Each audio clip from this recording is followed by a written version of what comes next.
جب مرد خدا کا حکم نہیں مانتا ہے تو وہ مسائل میں گر جاتا ہے۔ جب عورت اپنے مرد کا حکم نہیں مانتی تو وہ مشکلات کا شکار ہو جاتی ہے۔ عورتیں اکثر مردوں سے لڑتی جھگڑتی رہتی ہیں۔ جو انسان اپنی معاشی اور معاشرتی مسائل کا ذکر کرتے ہیں وہ عموماً حکم نہ ماننے والے لوگ ہوتے ہیں۔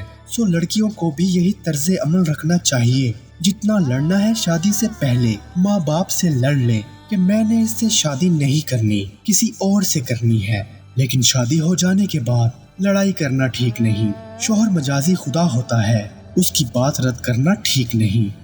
بات ماننے سے زندگی میں برکتیں آ جاتی ہیں۔ اللہ پاک کی توفیق حاصل ہو تو زندگی میں سلیقہ آ جاتا ہے۔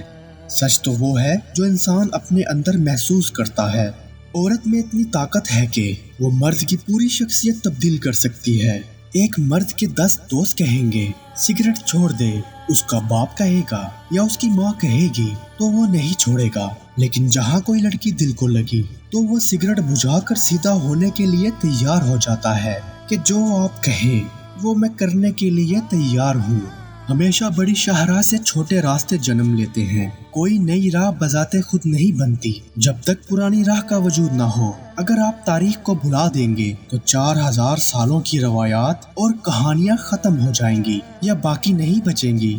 سو جو کچھ آپ آج ہیں اسی طرح 4000 سال پہلے کا آدمی بھی ہوگا۔ یہ اس بات کا عکاس ہے کہ انسان تاریخ سے جڑا ہوا ہے۔ انسان ہر عہد میں نئی راہوں سے متعارف ہو جاتا ہے، نئی چیزیں سیکھتا ہے اور آگے کی جانب سفر جاری رہتا ہے۔